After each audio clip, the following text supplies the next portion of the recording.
Hello and welcome बच्चों to banking के fourth class में सभी का स्वागत है। आज अपने स्टार्ट करेंगे सेंट्रल बैंक।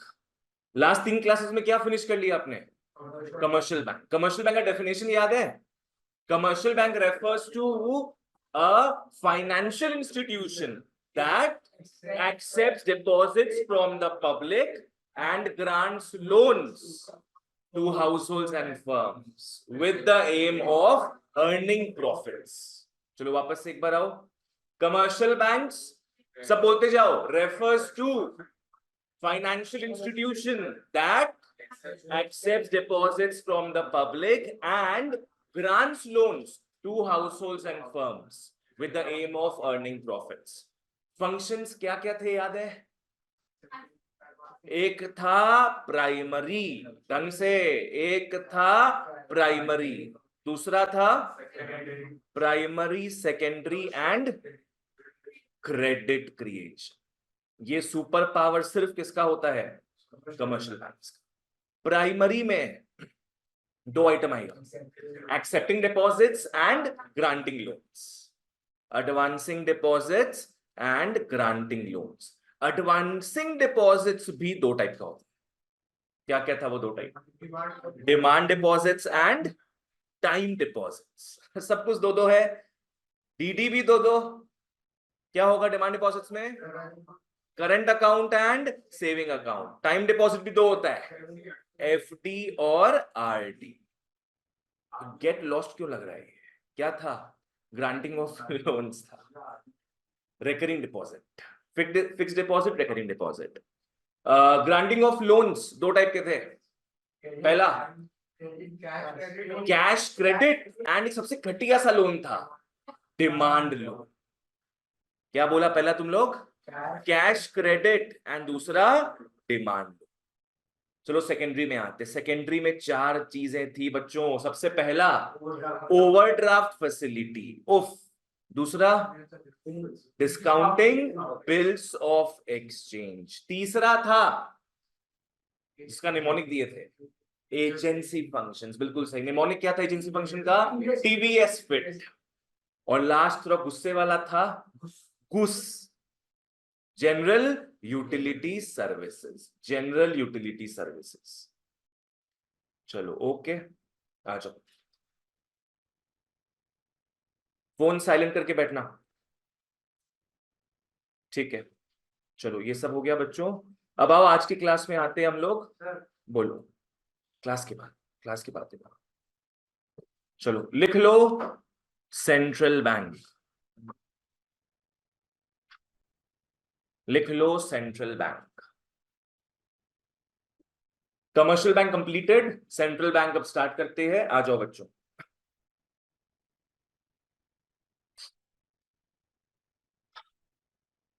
चलो डेफिनेशन लिखते हैं अपने।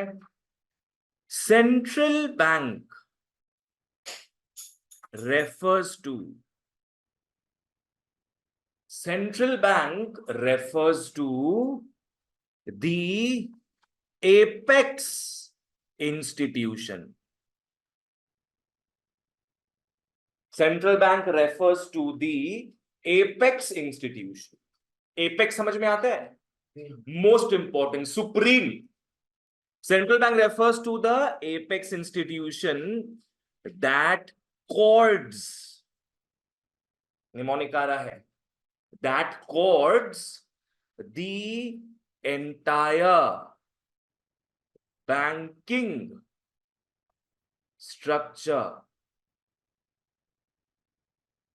that codes the entire banking structure of the economy। That codes the entire banking structure of the economy। Online offline वालों लिख लो ढंग से सब।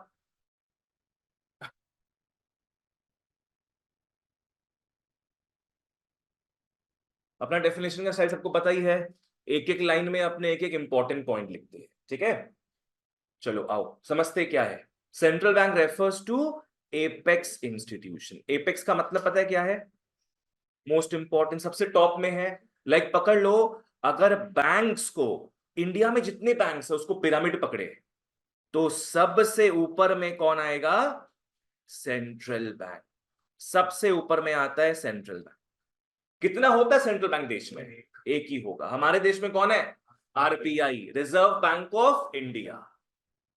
इसके ढेर सारे बच्चे हैं जो उसके नीचे ही है, ऑफ कोर्स उनके बारे में पढ़ चुके हैं हम लोग।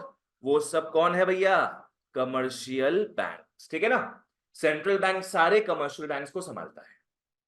चलो आ जाओ। तो central bank refers to the apex institution, mnemonic क्या है? That courts. कोर्ट्स का मतलब लिख लो सब। सी का मतलब हो गया कंट्रोल्स।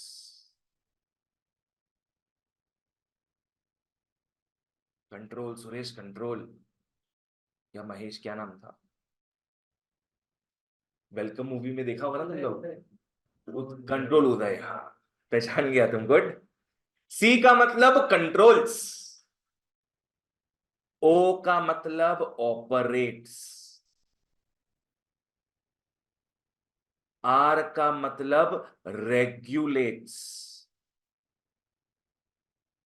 एंड डी का मतलब डायरेक्ट्स।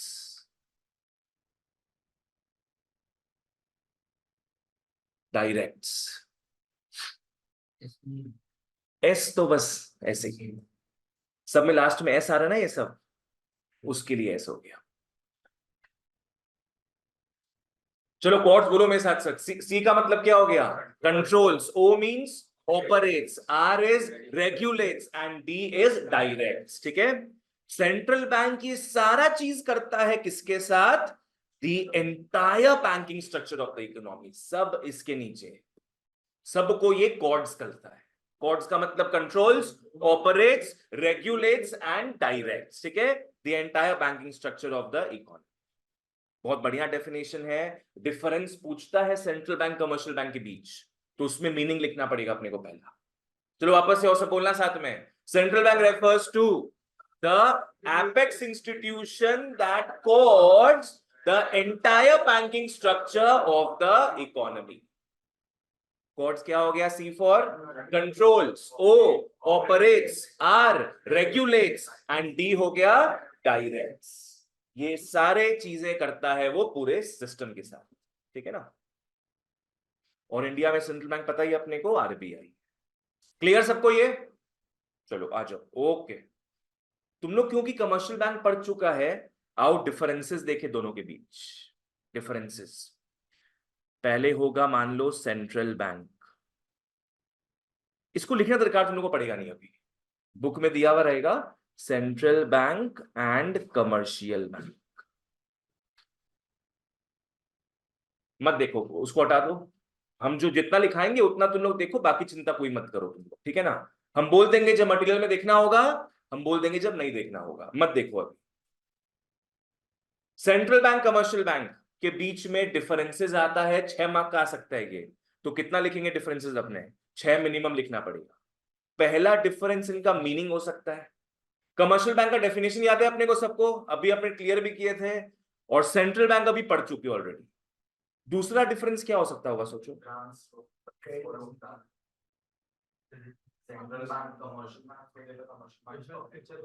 चलो ठीक है, पहला हो गया लोन को लेकर।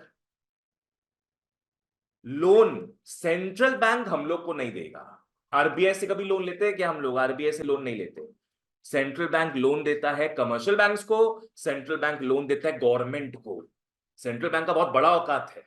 सेंट्रल बैंक किसको किसको लोन देगा बताना? कमर्शियल बैंक्स को और गवर्नमेंट को। Commercial bank on the other hand वो हम लोग को लोन देता है। हम लोग कौन हो गए? पब्लिक, ठीक है ना। तो दूसरा पॉइंट आ सकता है लोन को लेकर। पहला पॉइंट किसको लेकर आ सकता है? मीनिंग। दूसरा, किसको लोन दिया जाता है। सबसे मेन डिफरेंस तुम लोग बताओ दोनों के बीच में क्या है? सबसे मेन डिफरेंस, हाँ, printing money. Yes, central bank print करता है नोट्स, जो सुपर पावर सेंट्रल बैंक का ही है। कमर्शियल बैंक नोट्स प्रिंट नहीं करेगा। ये सबसे मेन डिफरेंस है। राधा कमर्शियल बैंक क्या करता है, उसका सुपर पावर क्या है? Credit creation. रिलेशनशिप किसके बीच में? हाँ चलो, बिल्कुल सही पॉइंट है, बिल्कुल सही। पब्लिक फेसिंग, कौन पब्लिक को फेस करता है बताओ? Commercial bank. हम लोग आईसीआईसीआई बैंक में जाके अकाउंट खुलाते हैं, वो कमर्शियल बैंक है। बैंक ऑफ इंडिया में खुलाते हैं, वो कमर्शियल बैंक है। तो कमर्शियल बैंक पब्लिक फेसिंग होता है। कौन नहीं होता? Central bank. सेंट्रल बैंक में जाके तुम अपना अकाउंट नहीं खुला सकते, इट इज नॉट पॉसिबल। यहां पे वो चीज नहीं हो। Think about more differences. Ownership, बिल्कुल सही, अच्छा अच्छा पॉइंट ऑफ डिफरेंस है। सेंट्रल बैंक कौन ओन करता है? गवर्नमेंट। ये गवर्नमेंट का ओन पिगी बैंक है मान लो। कमर्शियल बैंक कौन ओन करता है? Government as well as individuals. ठीक है ना? कमर्शियल बैंक गवर्नमेंट भी ओन करेगा और प्राइवेट पीपल भी ओन करेंगे। गवर्नमेंट ओन कैसे करता है सोचो। एसबीआई हो गया, SBI, bank of India, bank of Baroda, ये सारे गवर्नमेंट के बैंक्स है। आईसीआईसीआई क्या हो जाएगा? प्राइवेट है वो कोई बोर्ड ऑफ डायरेक्टर्स का बैंक है ना, गवर्नमेंट का हाथ नहीं है उसमें। एक्सिस बैंक भी कोई प्राइवेट इंडिविजुअल का है। ठीक है ना? बोलो। अब वो क्या है वो नहीं पता मेरे को, पर वो क्या है तुम्हारा गवर्नमेंट का है। 50 नहीं, गवर्नमेंट ज्यादा ओन करेगा। अब वो तुम्हारा बीएसटी में तुम पढ़ाएगा, हाँ तो वो बीएसटी वाला तुमको टीचर बताएगा। आओ, चलो, तो ये अपना मेन डिफरेंसेस हो गया। और किसी को डिफरेंस समझ में आ रहा है? यस, बिल्कुल सही। सेंट्रल बैंक, तुम्हारा बुक नहीं खुला हुआ है ना? सेंट्रल बैंक प्रॉफिट नहीं कमाता है। आरबीआई कभी प्रॉफिट के बारे में नहीं सोचेगा, नहीं तो आरबीआई 2000 का नोट जो है ना दिन रात प्रिंट करना स्टार्ट कर देगा। RBI never works for profit, but who solely works for profit? Commercial bank. Definition में आ रहा है उसके, टू अर्न प्रॉफिट्स। ये प्रॉफिट कमाता है। और सोचो, और सोचो। गवर्नर और चेयरमैन। अच्छा, तुम डिस्टिंक्शन बता रहे कौन हेड है उसका, वो यहां पे मत बोलना। क्या करता है? एक्सेप्ट डिपॉजिट, दोनों ही करेंगे, एक्सेप्ट डिपॉजिट्स दोनों ही करेंगे। कमर्शियल बैंक बस पब्लिक से करता है और सेंट्रल बैंक कमर्शियल बैंक वगैरह से करेगा। एक्सेप्ट हो सकता है इसमें गॉड का डायरेक्ट, मतलब इसको क्या बोलते हैं? हाँ, मतलब तुम वो बोल रहे हैं सेंट्रल बैंक एक है और कमर्शियल बैंक्स मेनी है, अनेक है। फिर डायरेक्ट अपना मतलब जो गॉड ने अपने बोले तो उसका मतलब उसको एडवाइस देता है तो वो तो मीनिंग में आ जाएगा ऑलरेडी। जो कॉर्ड्स वाला तुम लिखेगा वो मीनिंग में ऑलरेडी आ गया अपना, फिर उसको वापस से अपने नहीं लिखेंगे। गलत बोल रहा है। आओ, वन सेंट्रल बैंक कितना होगा? एक, और कमर्शियल बैंक होगा अनेक। एक लास्ट अपने पॉइंट ऑफ डिफरेंस देख लेते हैं। Fab to the government. Again one more mnemonic. आज एक नेमोनिक दिए तो तुमको कौन सा नेमोनिक दिए हम? कॉर्ड्स का full form, controls, operates, regulates and directs. अब एक और निमोनिक आ रहा है, fab. Central bank is fab to the government. सब तुम लोग का मटेरियल में लिखा हुआ है, कोई चिंता नहीं है। फैबुलस रोल प्ले करता है। एफ का मतलब हो गया फाइनेंशियल एडवाइजर। मतलब कंप्लीट, मतलब वो एडवाइस वाला। सेंट्रल बैंक एडवाइस करता है किसको? गवर्नमेंट को। किन मैटर्स में एडवाइस करता है? पैसों के मैटर्स। आज मोदी जी को बस चाय नहीं, ठीक है छोड़ो, मोदी जी को उतना फाइनेंसिस के बारे में नहीं पता, उतना पढ़े लिखे नहीं है वो। पढ़े लिखे पंडित कहां मौजूद है? आरबीआई में। वो मोदी जी को बोलते हैं कि चाय से बाहर आइए और ऐसा ऐसा पॉलिसी बनाइए। कौन एडवाइस करता है मोदी जी को? आरबीआई। क्या किस मैटर्स पे एडवाइस करेगा? Financial matters. ए का मतलब होता है एजेंसी। आरबीआई गवर्नमेंट का एजेंसी है। बी का मतलब हो गया बैंकर। आरबीआई गवर्नमेंट का बैंकर है। तुम लोग को लिखा देंगे ये चीज, हम अभी मत लिखो, ठीक है ना? Commercial bank has no role with the government. ठीक है ना? गवर्नमेंट को कुछ भी काम कराना हो किससे कराएगा वो? आरबीआई से, सेंट्रल बैंक से करवाएगा। ठीक है ना? तो पॉइंट्स क्लियर हुआ, the difference between central bank commercial banks. आ जाओ, ठीक है, अब मैं मटेरियल में रिटर्न आता हूं। आ जाओ, इसका पेजेस है क्या तुम लोग के पास? जिनको दिए दिए हुए हैं उनके पास है कि नहीं, है ना? ठीक है,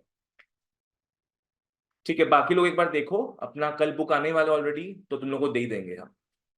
एक बार जो भी मार्किंग वगैरह है तुम लोग बाद में कर लेंगे, ठीक है ना? आ जाओ गाइस, मेरे साथ बोलना सब। Central bank refers to an apex institution, an apex institution that controls, operates, regulates, directs the entire banking structure of the economy या फिर कंट्री, जो भी बोले, ठीक है ना?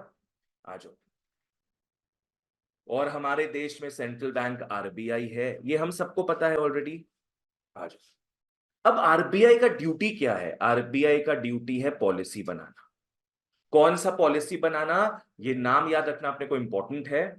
आरबीआई जो पॉलिसी बनाता है उसका नाम होता है मॉनेटरी पॉलिसी। बोलो कौन सा पॉलिसी होता है? Monetary policy. Monetary contains the word what? Money. और मनी का बादशाह कौन है? आरबीआई। तो आरबीआई बनाता है मॉनेटरी पॉलिसी, जिसका दूसरा नाम है क्रेडिट पॉलिसी। लोग सोचते हैं दोनों डिफरेंट डिफरेंट पॉलिसीज है, ऐसा नहीं है बच्चों, दोनों same policy. Monetary policy is the same as credit policy. Clear है? और ये पॉलिसी कौन बनाता है बच्चों? आरबीआई। मैं लिखा देता हूं, गवर्नमेंट जो पॉलिसी बनाता है उसको बोलते हैं फिस्कल पॉलिसी। बहुत बढ़िया डिफरेंस है दोनों के बीच में। सेंट्रल बैंक जो पॉलिसी बनाएगा क्या है? Monetary policy. And central government जो बनाएगा क्या है? Fiscal policy. यह इसका दूसरा नाम होता है जिससे अपने जानते हैं बजट। बजट, बजट कब आता है? 1 फेब को आ जाता है। हर साल 1 फेब को गवर्नमेंट बजट आता है। उसका इकोनॉमिक नेम क्या है? Fiscal policy. याद रखो, सेंट्रल गवर्नमेंट बनाता है फिस्कल पॉलिसी, सेंट्रल बैंक बनाता है मॉनेटरी पॉलिसी या फिर क्रेडिट पॉलिसी। ठीक है ना? साहस क्लियर है ये? आगे बढ़ते हैं। इंडिया का सेंट्रल बैंक है रिजर्व बैंक ऑफ इंडिया। इसका डेट याद रखना, 1935, 1 अप्रैल। ओह, बर्थडे गया कुछ दिन पहले। 1 अप्रैल 1935 को इसका जन्म हुआ था भैया। इट गॉट एस्टैब्लिश्ड इंडिपेंडेंस के बाद। ये ब्रिटिश लोग के समय का बैंक था और ये प्राइवेट बैंक था पहले। ब्रिटिश जब गए उसके बाद ये हेड बन गया हमारे देश के सारे बैंकों का। ब्रिटिशर्स का प्राइवेट बैंक था। आ जाओ, इसका जो हेड होता है उसको अपने गवर्नर बुलाते हैं। Executive head of RBI is called the governor.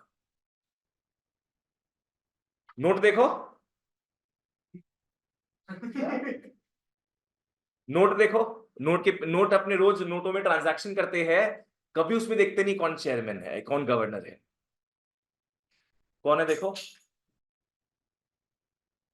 500 का नोट मत दिखाना। नहीं नहीं, सुंदर नहीं है। सिग्नेचर। अरे न्यूज में तो आता रहता है ना, मेरे को देखना पड़ेगा। केंद्र सरकार द्वारा प्रधान। कोई पटेल है क्या? ठीक है, गूगल में तुम लोग देख लेना। आ जाओ, चलो नेक्स्ट। यूके का सेंट्रल बैंक का नाम है bank of England and US के सेंट्रल बैंक का नाम है फेडरल रिजर्व सिस्टम। ये सब इतना इंपॉर्टेंट नहीं है, ये इतना इंपॉर्टेंट नहीं है, पर ये बहुत इंपॉर्टेंट है। आ जाओ, चलो वापस से डिस्कस करते हैं अपने central bank versus commercial bank. आओ सब ध्यान देना आराम से। पहला पॉइंट ऑफ डिफरेंस क्या चीज को लेके होगा? मीनिंग को लेकर। मीनिंग याद है अपने सबको? कमर्शियल बैंक का तीनों पॉइंट्स, एक्सेप्टिंग डिपॉजिट्स, फिर granting loans with the aim of earning profits. चलो, और सेंट्रल बैंक अपने डिस्कस किए थे। These two should be clear. Next आओ स्टेटस में। बापूजी कौन हो गए इसमें? Central bank is the apex institution, और उसके छोटे नन्हे बच्चे कौन है? Commercial banks. They are merely a constituent unit. या टेस्ट में पॉइंट बेसिस लिखना है कंपल्सरी। बेसिस लिखो तो बेटर रहेगा, बेटर रहेगा। सीबीएसई में तो कंपलसरी है, पर आईएससी में लिखो तो बढ़िया रहेगा। या कंपल्सरी है। लिखो फिर, वही लिखना बेटर है तुम लोग के लिए। हर एक स्कूल अलग अलग बात बोलता है, तुम्हारा स्कूल क्या बोला? लिखा करो बस। इसलिए हम भी यहां बेसिस दिए हुए हैं, जैसा जो हम दिए हैं वैसे करके लिखो आराम से। नेक्स्ट आओ ऑब्जेक्टिव में। Objective, central bank is not a profit making institution. वो किस मोटिव से काम करता है बताओ? Social welfare is the correct word. या तो you can have profit motive, या तो you can have social welfare.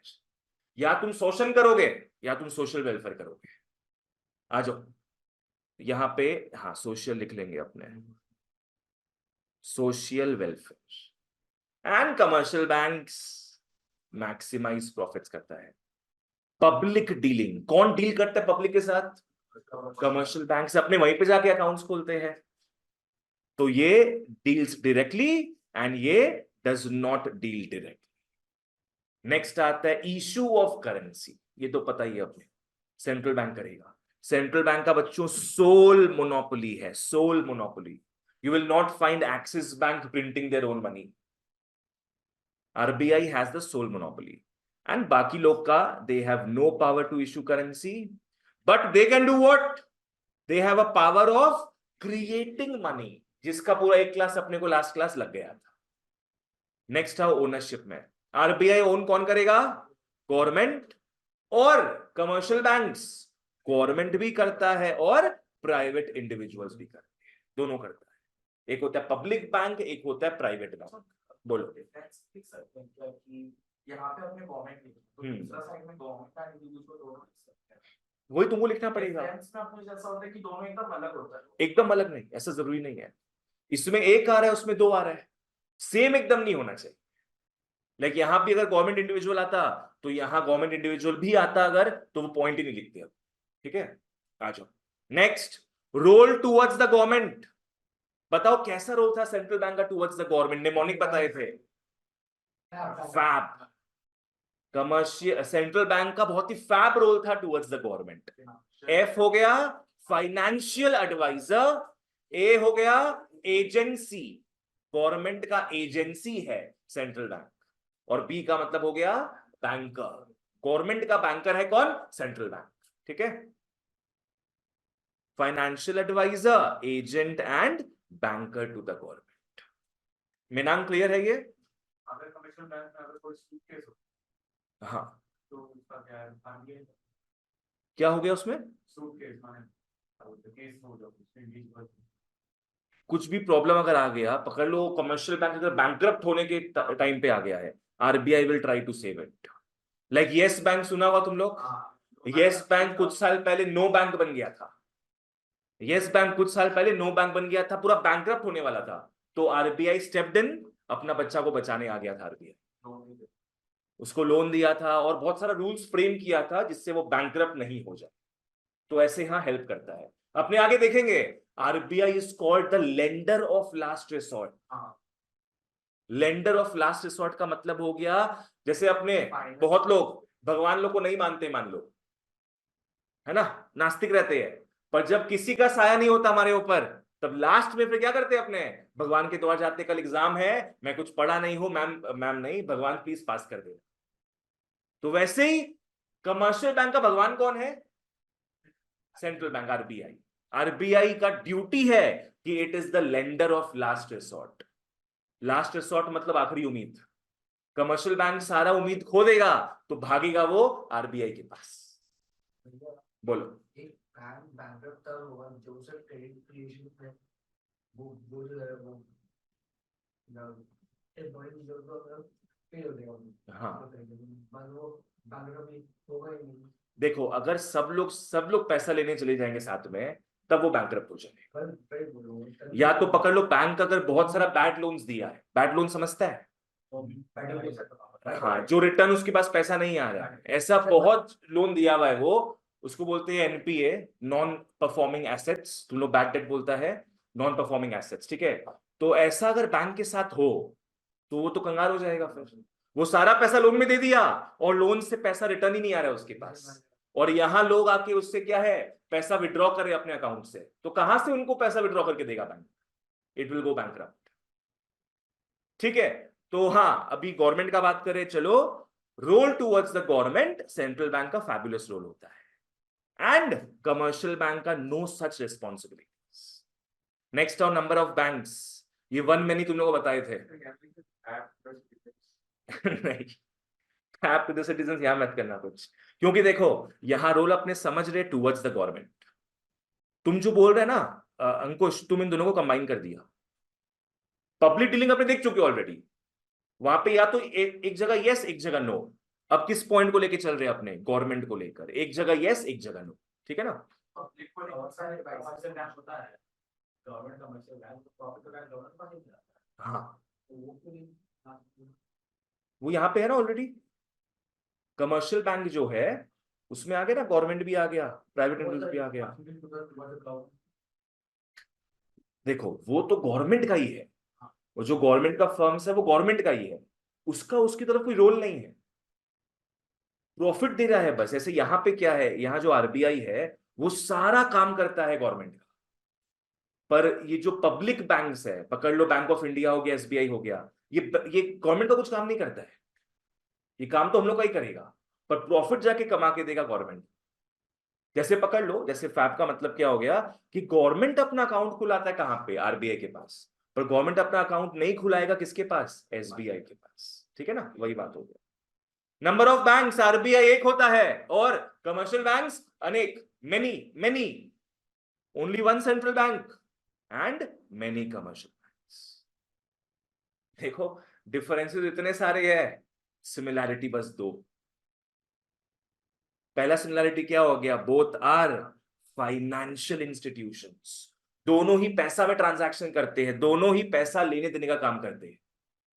And दूसरा, बोथ क्रिएट, क्रेडिट को काट के काम करना, लोन लिख लेना। पर क्रेडिट वर्ड से तुम लोग को समझ में आएगा ना कि वो क्रेडिट क्रिएशन वाला चीज जो थर्ड क्लास में हम लोग देखे थे। लोन यहां लिखना बेटर रहेगा अपने, दोनों ही लोन क्रिएट करते हैं। कमर्शियल बैंक्स लोन हम लोग को देता है, तो central bank loan commercial banks को या गवर्नमेंट को देता है, ठीक है ना। बोलो यहां तक क्लियर था सबको? कुछ भी डाउट है तो पूछ लो। This was a good introduction to central bank, ठीक है ना। आई थिंक इसके बाद ऑफलाइन वालों के पास पेजेस नहीं है, ठीक है, सब फॉलो करना। हाई पावर्ड मनी एकदम लास्ट क्लास में देखेंगे अपने, अभी इसका दरकार नहीं है। अब आओ फंक्शंस में, कॉपी निकाल लो सब, कॉपी निकाल लो। कुछ क्लासेस पहले अपने फंक्शंस देखे थे, किसका देखे थे, कमर्शियल बैंक्स का। Now it's the turn for central bank. Central bank के फंक्शंस में आते हैं। ऑनलाइन वालों कुछ भी डाउट हो तो जरूर बताना मेरे को। आज के आज अपने को सारे फंक्शंस याद भी करने हैं। सबसे पहला फंक्शन लिख लो, bank of issue, bank of issue. वो सब बंद कर दो बाबू, कॉपी में लिखो, जितना जो सबको बोल रहे फॉलो करो उस चीज को, अगर 100 मार्क्स लाना है तो। बैंक ऑफ इशू का मतलब हो गया प्रिंटिंग ऑफ मनी। क्या हो गया बैंक ऑफ इशू का मतलब, प्रिंटिंग ऑफ मनी। कुछ बुक्स में लिखा रहता है करेंसी अथॉरिटी भी, वो भी देख लेंगे हम लोग, कोई प्रॉब्लम नहीं है, ठीक है। नेक्स्ट आओ, सेंट्रल बैंक का रोल किसकी तरफ होता है, गवर्नमेंट की तरफ। पॉइंट तुम लोगों को पता ऑलरेडी, क्या लिखेंगे, फैब टू द गवर्नमेंट। तो सेकेंड फंक्शन हो गया फैब टू द गवर्नमेंट।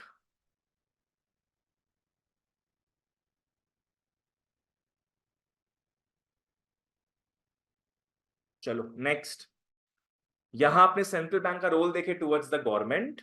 अब सेंट्रल बैंक का रोल एक और जन की तरफ भी है, पब्लिक तो एकदम ही नहीं था, commercial bank. Yes, central bank दोनों को संभालता है, सेंट्रल बैंक गवर्नमेंट को भी संभालेगा, सेंट्रल बैंक अपने बच्चों को, कमर्शियल बैंक को भी संभालेगा। तो उसके लिए थर्ड पॉइंट आ रहा है, लिख लो, bankers bank and supervisor.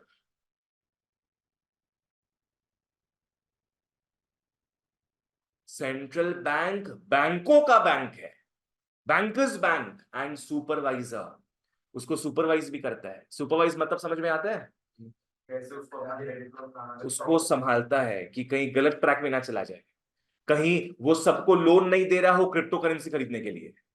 Crypto currency is very volatile, if you know, ऊपर नीचे घटता बढ़ता है उसका वैल्यू, तो उसके लिए सबको लोन देते फिरेगा तो क्या पता बैंक डूब जाए, तो पूरा सुपरवाइज करता है। ठीक है, तीनों क्लियर है? पहला बैंक ऑफ इशू, दूसरा टूवर्ड्स द गवर्नमेंट क्या है, फैप टू द गवर्नमेंट, तीसरा टूवर्ड्स द कमर्शियल बैंक्स क्या है, बैंकर्स बैंक एंड सुपरवाइजर। अब नेक्स्ट फंक्शन में आते हैं। किसी को आइडिया है आरबीआई की तिजोरियों में क्या पड़ा हुआ है? वेरी गुड, गोल्ड पड़ा है। रिजर्व्स, क्या चीज का reserves? Cash reserves, very good. कौन सा कैश रिजर्व्स? फॉरेन एक्सचेंज का कैश रिजर्व्स। डॉलर्स भर्ती पड़ा है, हाँ, प्रॉपर्टीज में नहीं है। हम लोग बाय डेफिनेशन मानते हैं कि क्योंकि इन लोग प्रॉफिट मोटिव से काम नहीं करता है, they don't have any property. Government का अकाउंट इसमें। चलो हाँ, तो तुम लोग क्या बोला, क्या क्या पड़ा उसकी तिजोरियों में? गोल्ड और फॉरेन एक्सचेंज वाला कैश रिजर्व्स, और भी कुछ पड़ा रहता है, bonds, very good, government securities, bonds. तो ये तीनों चारों चीज जमा करके रखता है आरबीआई अपने पास। देखो, आज हम लोग को आईसीआईसीआई बैंक के ऊपर ट्रस्ट नहीं हो, पर जरूरी है किस पे ट्रस्ट रहे हमेशा, आरबीआई के ऊपर। अगर आरबीआई से ट्रस्ट उठ जाएगा तो हम लोग रुपीज यूज नहीं करेंगे, बिकॉज रुपीज बनाता कौन है, आरबीआई। तो आरबीआई हम लोग का उसके ऊपर कॉन्फिडेंस बनाए रखने के लिए billions and billions of dollars का वो रिजर्व्स रखता है। जितना मेरे को ख्याल है 600 बिलियन डॉलर्स आरबीआई के पास पड़ा है। Can you imagine? Cash 600 billion dollars 600 billion dollars, वाह वाह। एक समय था, ये सीबीएसई वाले जानेंगे, इंडियन इकोनॉमिक, हाँ, इंडियन इकोनॉमिक डेवलपमेंट है ना, जो तुम लोग का आधा इकोनॉमिक्स है सीबीएसई वालों, उसमें एक चैप्टर आएगा जहां मैं पढ़ाऊंगा। देश में एक समय था 2 वीक्स ऑफ इंपोर्ट के लिए डॉलर्स नहीं पड़ा था आरबीआई के पास, 1991 में। 1991 में इंडिया का जो आरबीआई है उसके पास, मतलब पकड़ लो 0.5 बिलियन डॉलर्स होगा। कितना है अभी? 600 बिलियन डॉलर्स, उसमें कितना होगा? 0.5 बिलियन डॉलर्स। उसमें से 2 हफ्ते का भी पेट्रोल मंगाने का पैसा नहीं था अपने पास। सारा पेट्रोल पता ना कहां से आता है? बाहर से आता है, मिडिल ईस्ट से आता है मेनली। उसके लिए आरबीआई के रुपया देता है, आरबीआई वहां पे डॉलर्स देता है। इतना के आसपास था हमारे पास। हम लोग लोन लेके आगे बढ़े फिर, and we are here now, so be proud. Pakistan, ठीक है। तो मैं क्यों बता रहा हूं इतना? फॉर द फोर्थ पॉइंट, लिख लो fourth function, custodian, custodian of FER। FER बोले तो foreign exchange reserves, and GR, gold reserves. Custodian of foreign exchange reserves and gold reserves. Bonds इसमें ऐसे लिखते नहीं हो, वो मान लेंगे फॉरेन एक्सचेंज रिजर्व्स में आ गया। अच्छा, कस्टडियन का मतलब बताओ क्या होता है? अरविंद केजरीवाल को ऐसे रखा हुआ है। कस्टडियन का मतलब है you don't own it, you don't own it, वो तुम्हारे पास बस रखाया गया है for safe keeping, you don't own it. So custodian मतलब RBI is not the owner. तो ओनर कौन है भैया फिर? Government is the owner. Government owner है, वो आरबीआई के पास रखवा के रखा है। ठीक है ना? आ जाओ नेक्स्ट। नेक्स्ट लिख लो, प्रमोशनल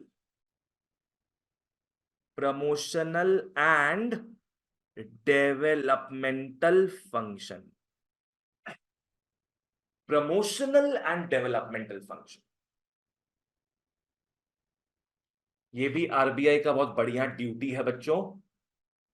आरबीआई को देश को डेवलप करने में हेल्प करना है ना, उसको लोन्स प्रोवाइड करवाना है, ऐसा रूल्स बनाना है जिससे लोगों को लोन्स इजीली मिल सके। ऑब्वियसली वो लोन्स तो देगा नहीं लोगों को, पर वो रूल्स बना सकता है जिससे कमर्शियल बैंक्स लोन दे लोगों को कम रेट में, क्रेडिट पॉलिसी बनाता है ऐसे करके। नेक्स्ट लास्ट वन लिख लो, controller, controller of credit, controller of credit.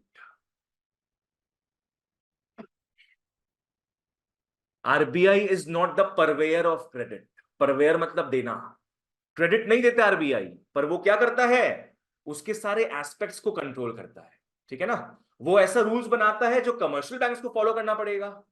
Like तुम लोगों को बता देते हैं, तुमने सुना होगा नो कॉस्ट ईएमआई के बारे में, है ना, फ्लिपकार्ट अमेजॉन में मशहूर है एकदम no cost EMI, that is actually banned by RBI, that is banned by RBI.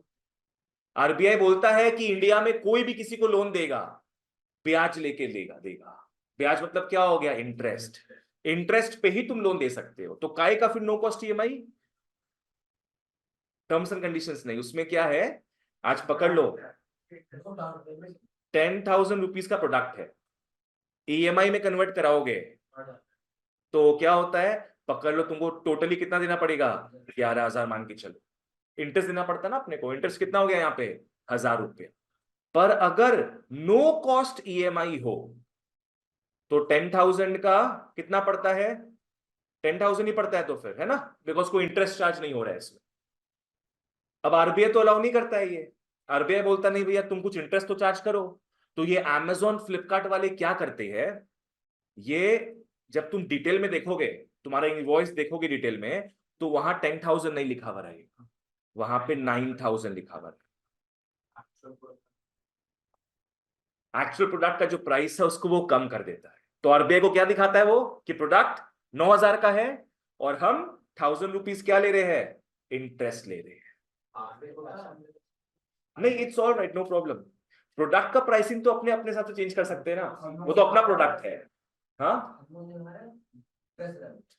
तुम दिखा रहे 10,000 का है, हम लोग को दिखाना है कि हाँ भैया हम लोग को इंटरेस्ट चार्ज किए, तो इससे कस्टमर भी खुश, वो 10 का 10 में खरीदा, और आरबीआई का भी जो लूप होल था वो सेटिस्फाई हो गया कि भाई हमारा तो प्रोडक्ट 9,000 का है, हम 10,000 में बेच रहे हैं। नहीं, वो प्रोसेसिंग चार्ज होता है 200 रुपया 100 रुपया, वो तो अलग चीज हो गया, बट नो कॉस्ट ईएमआई मतलब नो इंटरेस्ट इज चार्ज्ड।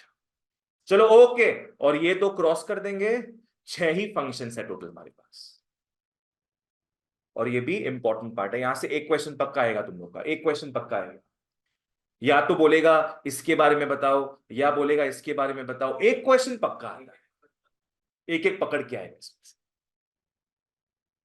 चलो एक बार इसको रिवाइज करते हैं बच्चों, कितने फंक्शन से सेंट्रल बैंक के, 6 फंक्शन था। सबसे पहला विजुअलाइज करना, सबसे पहला था बैंक ऑफ इशू, क्योंकि आरबीआई नोट्स प्रिंट करता है।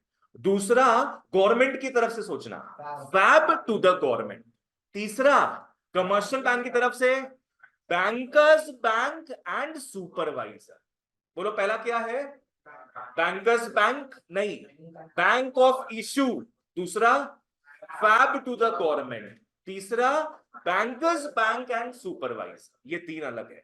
अब नेक्स्ट 3 में आओ, आरबीआई ढेर सारा चीजों को जमा रखता है, custodian of foreign exchange reserves and gold reserves, जो जो उसके पास पड़ा है। नेक्स्ट, वो पूरा देश को डेवलप करने का सोचता है, क्या है, प्रमोशनल एंड डेवलपमेंटल फंक्शंस। उसका काम है बैंकिंग सेक्टर को प्रमोट करना, उसका काम है इकोनॉमी को डेवलप करना, इसलिए प्रमोशनल एंड डेवलपमेंटल फंक्शन। और लास्ट एकदम था, क्रेडिट को वो संभालता है, क्या है, कंट्रोलर ऑफ क्रेडिट। चलो ओके, हाँ, लोन। आ जाओ करेंसी अथॉरिटी में आते हैं। करेंसी अथॉरिटी, कुछ बुक्स में लिखा होता है बैंक ऑफ इशू, कुछ बुक्स में लिखा होता है currency authority, means the same thing.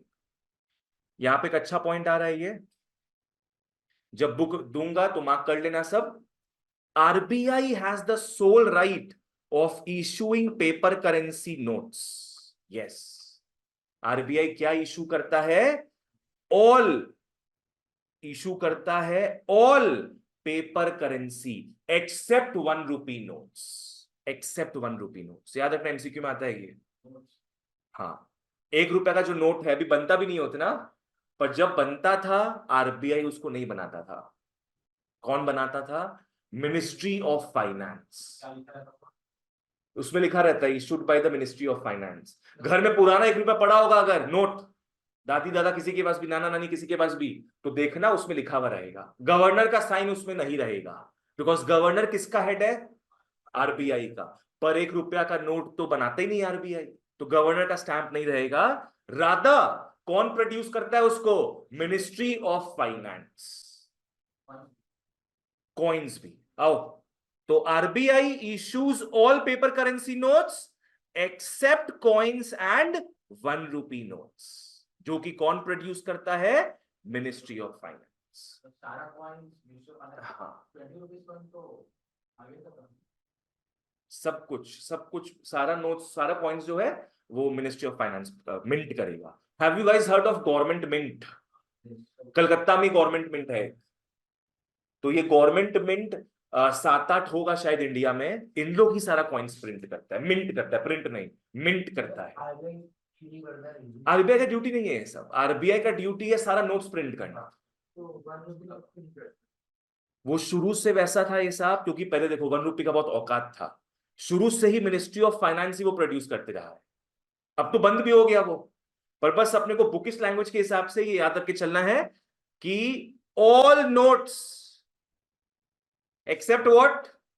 Accept 1 rupee note. कौन करता है ये? आरबीआई। ऑल, पहले सुन लो, तुम लोग जवाब पहले देते हो, सुनते कोई नहीं हो। All notes except what? 1 rupee note. कौन प्रिंट करता है? आरबीआई। तो भाई MOF मिनिस्ट्री ऑफ फाइनेंस का क्या काम है? All coins plus 1 rupee note. अब प्रिंट नहीं होता है ये सारा, देखना मिनिस्ट्री ऑफ फाइनेंस किया हुआ। घर में जाके देखोगे, समझ में आएगा तुम लोग को।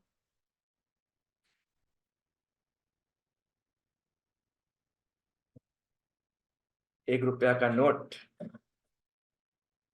कहीं दिखे ना ब्लैक पैंथर तो बताना।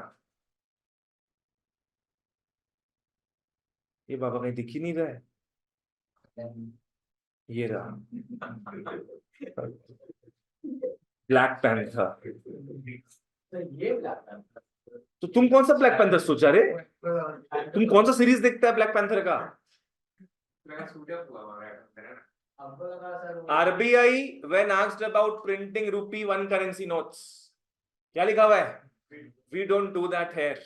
आरबीआई क्या बोलता है? हम लोग यहाँ पे 1 रुपी का करेंसी नोट्स नहीं प्रिंट करते। तो कौन करता है? Ministry of finance. We don't do that here. रूस, ठीक है, आ जाओ, चलो ओके, आगे बढ़ते हैं।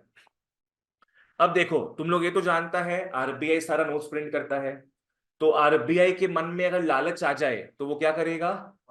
दिन रात वो 2000 का नोट्स प्रिंट करेगा, but it is only for social welfare, तो वो नहीं करता ये सब। Next, in order to prevent misuse of this power, which power बच्चों? This which power? The power of printing money, this power.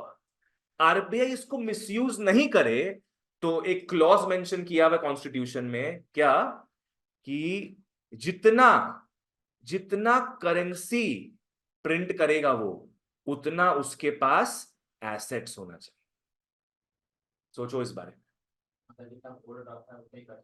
हाँ, मतलब पकड़ लो, आरबीआई को 10 लाख का नोट प्रिंट करना है, मतलब 500 का पकड़ लो, नो प्रॉब्लम, 10 लाख रुपया प्रिंट करना है, तो उसके पास 10 लाख का गोल्ड या फॉरेन एक्सचेंज रिजर्व, कुछ ना कुछ होना चाहिए, इसीलिए ताकि वो चेक में रहे।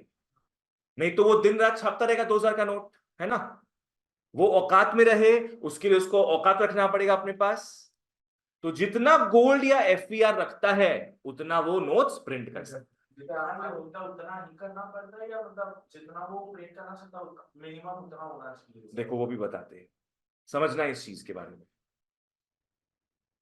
पहले के जमाने में जब आरबीआई नया एस्टैब्लिश हुआ था ना, आरबीआई जब नोट्स प्रिंट करना स्टार्ट किया था, तब ये मैंडेटरी था, समझना इस चीज को, तब ये मैंडेटरी था कि जितना वो नोट्स प्रिंट कर रहा है उतना उसके पास एसेट्स रिजर्व्स होना चाहिए। समझ में आया? पर अब ऐसा नहीं है। अब वो जितना चाहे नोट्स प्रिंट कर सकता है, थोड़ा सा रिजर्व रखना पड़ेगा उसको, मिनिमम रिजर्व रखना पड़ेगा। पहले कितना रिजर्व रखना पड़ता था? पूरा इक्वल, पूरा सेम, जितना नोट्स प्रिंट कर रहा है उतने रिजर्व रखना पड़ेगा पहले। पर फिर पाया गया कि वर्ल्ड में तो गोल्ड है ही नहीं इतना, तो क्या नोट्स प्रिंट नहीं करे हम लोग? नोट्स तो प्रिंट करना ही पड़ेगा। तो आरबीआई आजकल नोट्स प्रिंट करता है, पर उसका टाइनी फ्रैक्शन ही वो कैसे रखता है अपने पास? रिजर्व्स के हिसाब से रखता है। समझ में आ गया? ऐसा क्यों होता था? क्यों जितना नोट्स प्रिंट कर रहा है उतना रिजर्व्स रखे स्टार्टिंग में? ताकि लोगों का कॉन्फिडेंस आए। राजा महाराजा पहले रुपया यूज करते थे क्या? सोचो, क्या यूज करते थे? Gold coins. मूवी में देखा होगा ना पुराना तुम लोग, gold coins, silver coins use करता था वो लोग। अब गोल्ड को हटा दिया गया और सडनली वो पेपर का टुकड़ा जिसपे प्रिंट आउट लगा हुआ है गांधी जी का फोटो, अब वो रुपया बन गया। तो पब्लिक को कॉन्फिडेंस लाना पड़ेगा ना उसमें। इसीलिए गवर्नमेंट उस वक्त क्या बोला था कि जितना नोट्स प्रिंट करोगे उतना तुम्हारे पास क्या होना चाहिए? गोल्ड रिजर्व्स होना चाहिए। पर अब ऐसा जरूरी नहीं। प्रिंट करता है, पर ज्यादा प्रिंट करेगा तो इन्फ्लेशन होने लगेगा, तो आरबीआई नहीं करता उतना इन्फ्लेशन। वो आगे जानेंगे हम लोग सब। एक चीज नो लिखा देते हैं, बहुत गोल्डन लाइन है कि वॉल्यूम ऑफ मनी अगर बढ़ता है तो वैल्यू ऑफ मनी गिरता है। ये तुम लोग का जिम्बाब्वे हो गया, अर्जेंटीना हो गया। मेरे पास बेटा जिम्बाब्वे का $10 ट्रिलियन है। 1 मिलियन बाबू, हम $10 ट्रिलियन बोल दिया तुमको। एक नोट, मेरे पास $10 ट्रिलियन का नोट है। हाँ, Zimbabwe dollars, and it is worthless. वहां के लोग उसको यूज करते थे toilet paper, because Zimbabwe dollars का औकात ही नहीं है अब। क्योंकि वहां का भी जो आरबीआई है ना, जैसे आरबीआई यहाँ पे है, वहां का भी कोई सेंट्रल बैंक हो गया, उन लोगों को उतना इकोनॉमिक्स नहीं पढ़ा था। उन लोग बोला वाह, लोग हमारा नोट्स यूज कर रहे हैं, तो उन लोग क्या करने लग गया बताओ? नोट्स छापो। वहां का जो सेंट्रल बैंक है, कहां का? जिम्बाब्वे का, दिन रात नोट छापता था। नोट छापने लगा, मतलब क्या हो गया? वॉल्यूम ऑफ मनी बढ़ गया। और जितना पैसा मार्केट में आता है ना, एक एक रुपया का इज्जत उतना कम हो जाता है। आज तुम लोग खुद देखो, गर्लफ्रेंड अगर रोज मिलने लग जाए तो उतना अच्छा लगेगा क्या? नहीं। कभी तो रोको यार, कभी तो निकलो जीवन से। हर दिन मिले तो नहीं मजा आएगा, कभी कभी मिले तो बढ़िया है। तुम उसको क्यों देख रहे हैं? तो वैसे ही अगर मनी ज्यादा प्रिंट होगा तो एक एक रुपया का जो इज्जत है वो काफी कम हो जाएगा। सबके पास रुपया रहेगा तो डिमांड बढ़ जाएगा, तो शॉपकीपर्स क्या है, प्राइसेस बढ़ा देंगे। अभी हम गए थे ना बाली, बाली में एक एक पानी का बोतल का दाम है 10,000 रुपया, इंडियन रुपीज नहीं। वहां का जो, वहां का भी रुपया ही चलता है, इंडोनेशियन रुपया चलता है, आईडीआर। ठीक है। तो लाइन समझ में आ गया तुम लोगों को जो बताए? क्या लाइन बोले बच्चों अभी? वॉल्यूम ऑफ मनी अगर बढ़ता है तो वैल्यू ऑफ मनी घटता है। इसीलिए आरबीआई दिन रात नहीं छापेगा नोट्स, नहीं तो इन्फ्लेशन बहुत बढ़ जाएगा। चलो अब इसको फॉलो करते वापस से, आना ध्यान देना सब। In order to prevent misuse of this power, central bank follow करता है कुछ प्रिंसिपल्स। क्या देखते हैं? All the currency issued is it's liability. समझो इस बारे में। आरबीआई जितना नोट्स प्रिंट करता है वो आरबीआई के लिए क्या है? लाइबिलिटी। तो उसके बदले उसको क्या रखना पड़ेगा अपने पास? एसेट्स रखना पड़ेगा। पहले एसेट्स रखता था कितना? पूरा इक्वल। पर अब जरूरी है क्या? नहीं, अब इक्वल रखना जरूरी नहीं है। कम रखो, कम रखो, कोई प्रॉब्लम नहीं है। लाइबिलिटी देखो, अभी उतना बोले ना, उतना गोल्ड नहीं है वर्ल्ड में, पर नोट्स तो प्रिंट करना ही पड़ेगा अपने को, बिकॉज पुराने नोट्स फटने लग जाते हैं या लोग होल्ड करके रखते हैं, तो RBI has to continuously print new money. पर अब जरूरी नहीं है कि वो इक्वल रखे। तो ऑल द करेंसी इशूड उसका लाइबिलिटी होता है, तो it is obliged to back the currency issued with assets. पहले के जमाने में जितना लाइबिलिटी होता था उसका, उतना ही उसको एसेट्स रखना पड़ता था। एसेट्स रखेगा वो किस हिसाब से, आओ देखते हैं। गोल्ड कॉइन समझ में आ गया सबको? गोल्ड बुलियन समझ में आता है? Very good. बुलियन का मतलब हो गया बार्स। वो बिस्किट आता है ना, बिस्किट या बड़ा बड़ा बार, उसको गोल्ड बुलियन बोलते हैं। और गोल्ड कॉइन तो समझ में आ ही गया।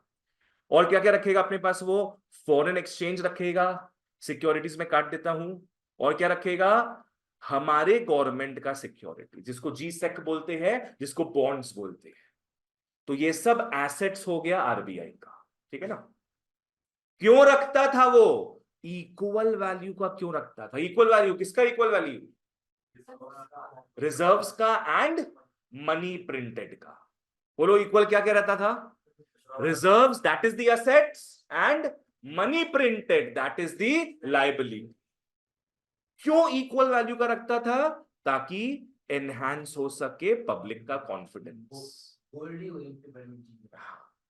कि देखो भैया 10 लाख प्रिंट किए हैं, 10 लाख का गोल्ड भी पड़ा है हमारे पास, तो ट्रस्ट रखो हमारे ऊपर। हम ऐसी प्रिंट नहीं कर रहे बस कि इंक ज्यादा है प्रिंटर में बोल के। हाँ, चलो आ जाओ। नेक्स्ट आता है एडवांटेजेस। पहले मैं बता देता हूं, this is not so important.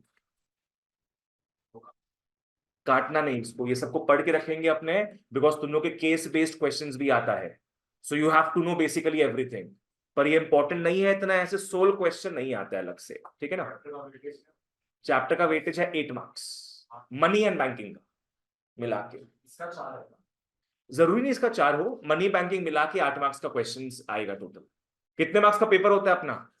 80 marks का, तो 10% मनी एंड बैंकिंग से आएगा, क्वाइट इंपॉर्टेंट।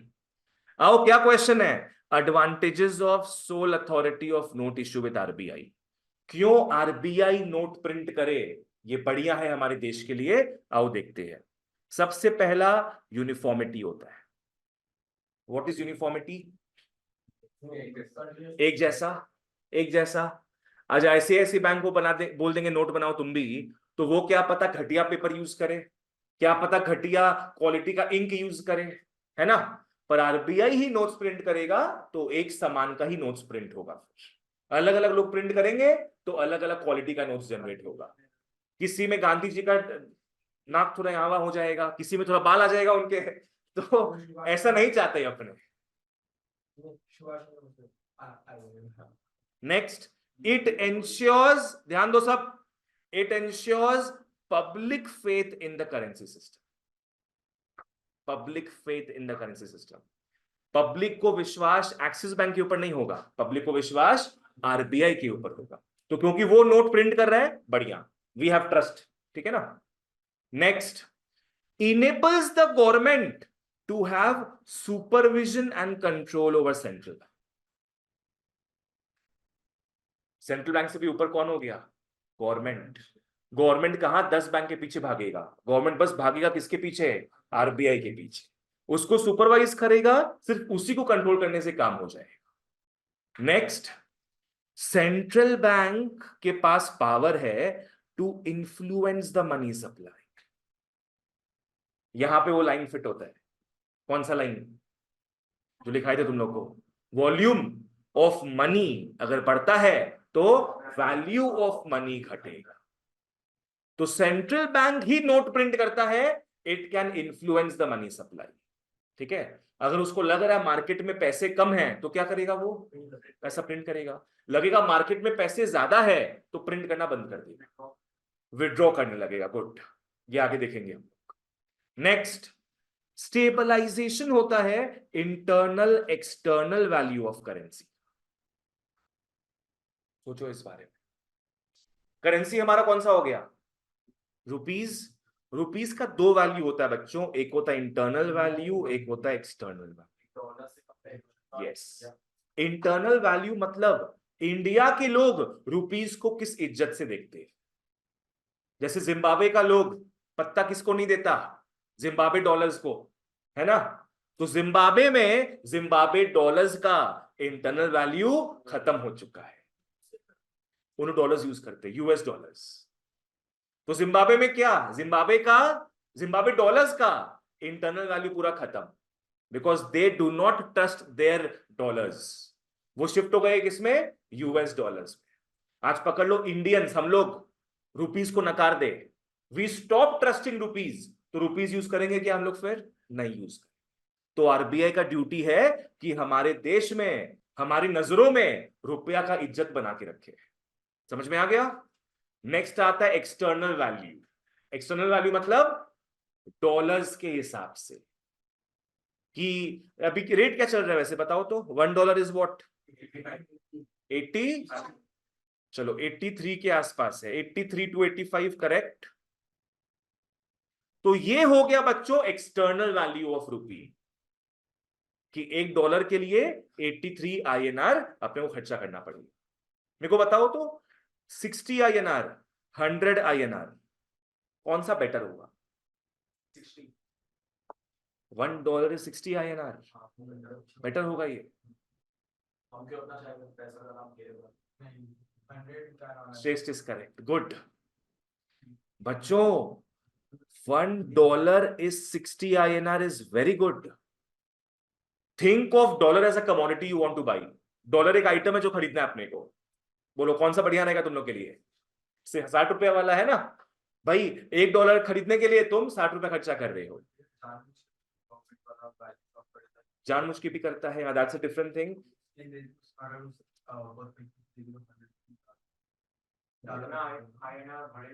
तुम एक्सपोर्ट इंपोर्ट का बात कर रहे हैं, हम जनरल सेंस में बात कर रहे हैं। ये खराब है, ये बढ़िया है।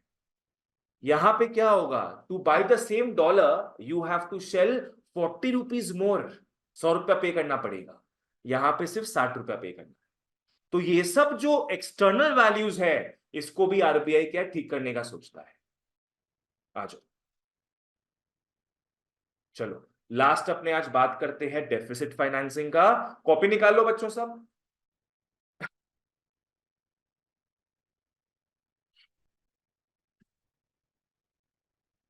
लिख लो टॉपिक, डेफिसिट फाइनेंसिंग। ऑनलाइन वालों कहीं डाउट हो तो बोलना। चलो ये स्टार्ट करने के पहले थोड़ा गला साफ करते वापस से, आपने कितना याद है देखते हैं। आज अपने क्या स्टार्ट किए, सेंट्रल बैंक का डेफिनेशन पढ़ते एक बार आ जाओ। Central bank refers to an apex institution that coordinates the entire banking structure of the economy. Coordinates मतलब controls, operates, regulates and directs. Differences मोटा मोटी याद है, एटलीस्ट 6 याद करोगे काम बन जाएगा अपना। फिर अपने किसमें घुसे थे, फंक्शंस। कितने फंक्शंस थे, 6 फंक्शंस थे। पहला था बैंक ऑफ इश्यू, दूसरा था फैब टू द गवर्नमेंट, तीसरा था बैंकर्स बैंक एंड सुपरवाइजर, चौथा custodian of foreign exchange reserves and gold reserves, पांचवा promotional and developmental functions, and last controller of credit. चलो बढ़िया, इसमें आज अपने क्या खत्म कर रहे हैं, बैंक ऑफ इश्यू। उसमें छोटा सा पार्ट आता है डेफिसिट फाइनेंसिंग बोल के आता है, इसको देख लेते हैं गाइस। डेफिसिट का मतलब बताओ क्या होता है, कोई चीज में कमी, है ना। आओ एग्जांपल लेते हैं इसका। पकड़ लो गवर्नमेंट का इनकम है 1 लाख, गवर्नमेंट का इनकम है 1 लाख, और गवर्नमेंट स्पेंड कर रहा है 1,30,000। वाह, गुड गवर्नमेंट। 1,00,000 कमा रहा है, टैक्सेस नॉन टैक्सेस जिसके भी थ्रू, हेलमेट का फाइन छाप छूप के जो भी है, 1,00,000 रुपया कमा रहा है। खर्चा कर रहा है कितना? 1,30,000। तो यहाँ पे क्या हो रहा है? लॉस हो रहा है, डेफिसिट हो रहा है कितने का? 30,000 का। डेफिसिट का मतलब हो गया शॉर्टेज, कमी। तो डेफिसिट है बच्चों यहाँ पे 30,000 का। तो गवर्नमेंट के पास क्या क्या तरीका है बताओ जहां से वो 30,000 निकाले? नहीं नहीं, वो सब बड़ा बूढ़ू के इनकम में आ गया है। क्या बोली तुम? सेंट्रल बैंक बोली थी क्या? सब तुम लोग अपने ऊपर लेके देखो, अपने ऊपर चलो। तुम लोग का इनकम 1,00,000 हो रहा है, खर्चा करो 1,30,000। क्या करोगे? लोन लोगे, बिल्कुल। क्या करेंगे? अपने लोन ले लेंगे। वो सब कुछ नहीं कर सकता मान लो तुम, ये सब खर्चा करना ही है तुमको। तो 30,000 कहां से निकालेंगे? अपने एक बार लोन लेकर निकालेंगे। और क्या हो सकता है सोचो? एसेट्स बेचकर। एक है सेल ऑफ एसेट्स। ये बहुत बढ़िया चीज तुम लोग को बता रहे, आगे 2-3 चैप्टर में काम आएगा ये। गवर्नमेंट बजट बोल के, फिस्कल पॉलिसी बोल के। ठीक है, आओ। तो 30,000 तुम कहां से ले सकते हो, निकाल सकते हो? लोन के थ्रू या फिर सेल ऑफ एसेट्स के थ्रू। ये हम लोग कर सकते हैं। पर गवर्नमेंट के पास एक और सुपर पावर है। यस, गवर्नमेंट किसके दफ्तरों में जाएगा? आरबीआई के पास जाएगा कि भाई आरबीआई चलो 30,000 रुपए निकाल के दो। बोलेगा 1 घंटा दीजिए मेरे को आप।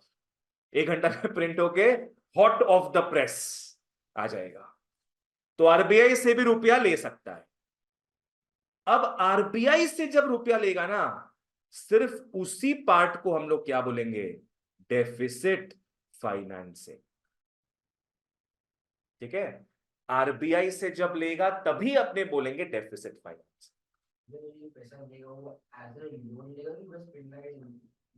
Good question. आओ वो भी बता देते हैं। अब आ जाओ, यहां तो बना लो सब।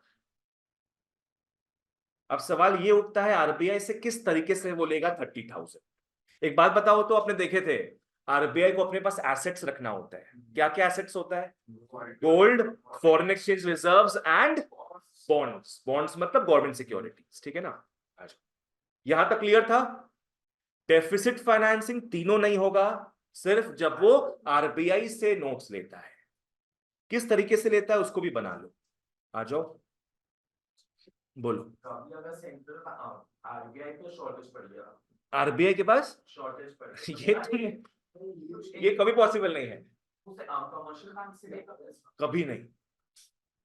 उसके पास अगर शॉर्टेज पड़ गया ना, तो देश खतरा में आ जाएगा। फिर देश खतरा में आ जाएगा। चलो लिख लिख लो अब। क्या होता है? ये रहा आरबीआई, ये रहा गवर्नमेंट। आरबीआई गवर्नमेंट को क्या करेगा? रुपीस प्रिंट करके दे देगा। रुपीस प्रिंट करके दे देगा। तो गवर्नमेंट क्या करेगा पता है? गवर्नमेंट आरबीआई को जी सेक दे देगा, जिसको क्या बोलते हैं अपने? बॉन्ड। गवर्नमेंट आरबीआई को गवर्नमेंट सिक्योरिटी दे देगा, बॉन्ड्स दे देगा कि तुमसे हम 10 साल के लिए इतना रुपया ले रहे हैं, तुमको इतना इंटरेस्ट दे देंगे। ये बस नॉमिनल मैनर में होता है, ये बस फॉर्मेलिटी के हिसाब से होता है। मॉर्टगेज नहीं, मतलब बेसिकली गवर्नमेंट अपना गवर्नमेंट सिक्योरिटी बेच रहा है आरबीआई। ठीक है, गवर्नमेंट को अगर 10 लाख रुपया चाहिए तो गवर्नमेंट क्या करेगा? 10 लाख का बॉन्ड्स बेच देगा आरबीआई को, और आरबीआई से वो 10 लाख रुपया प्रिंट करवा के ले लेगा। समझ में आ रहा है? This is how it works. तो बेसिकली अगर आपने देखे तो गवर्नमेंट आरबीआई से जो रुपया लेता है वो लोन पे लेता है। जितना नोट्स आरबीआई प्रिंट करके दे रहा है, गवर्नमेंट सारा लोन पे ले रहा। फाइनेंसिंग। पकड़ लो, गवर्नमेंट 10 साल का गवर्नमेंट सिक्योरिटी दे दिया। अब 10 साल बाद जब टाइम आएगा मैच्योरिटी का, तो नया सिक्योरिटी दे देगा गवर्नमेंट आरबीआई को कि चलो और 10 साल का गेम खेलते हैं हम लोग। तो it never really gets matured. जब भी टाइम आता है इसके मैच्योरिटी का, गवर्नमेंट वापस से नया जीसेक दे देता है। तो इस तरीके से दिस डेफिसिट फाइनेंसिंग वर्क्स। बोलो समझ में आया? ये कुछ क्लैरिटी चाहिए तो मेरे को पूछ लो एक बार, यहां से 2 मार्क का क्वेश्चन आता है। क्लियर है? आकाश, अमन, क्लियर है? आओ अब अपने पढ़ते हैं इसको एक बार, ध्यान देना। डेफिसिट फाइनेंसिंग, गवर्नमेंट बोरो करता है पैसा कहां से? सेंट्रल बैंक से। कब बोरो करेगा? When government faces a deficit in its budget. Government क्या करता है? सेल करता है अपने सिक्योरिटीज को, जिसका दूसरा नाम है टी बिल्स, ट्रेजरी बिल्स। तो 3 नाम हो गया अपना। पहला क्या है? गवर्नमेंट सिक्योरिटी, दूसरा नाम क्या था? बॉन्ड्स, और तीसरा नाम है ट्रेजरी बिल्स। तो ये गवर्नमेंट बेच देता है आरबीआई को और उसके बदले पैसा ले लेता है। पब्लिक को भी बेच सकता है, पर यहां पे अपने आरबीआई और गवर्नमेंट का बात करें। जैसे ही सेंट्रल बैंक के पास आता है ये सब, क्या सब आता है? गवर्नमेंट सिक्योरिटीज आता है, तो वो नया करेंसी इशू कर देता है, एसेट बढ़ जाता है। हाँ, 10 लाख का एसेट बढ़ जाता है उसके पास, और फिर उतना का वो नोट्स प्रिंट कर देता है। जितना डेफिसिट फाइनेंस होता है गवर्नमेंट का, उतना ही मार्केट के अंदर रुपये एक्स्ट्रा आता है। That is one of the ways. Clear था सबको? कुछ भी पूछना है तो पूछो, वरना अपने 2 क्लासेस में खत्म कर देंगे ये चैप्टर, और वो 2 क्लास आप लोगों को इसी हफ्ता मिलेगा एक्स्ट्रा क्लासेस के हिसाब से, ठीक है ना? प्रेफरेबली फ्राइडे और एक वीकेंड में टान देंगे हम। हाँ हाँ, प्लस माइनस करके टान देंगे अपने। सैटरडे कर सकते हैं अपने, नो प्रॉब्लम।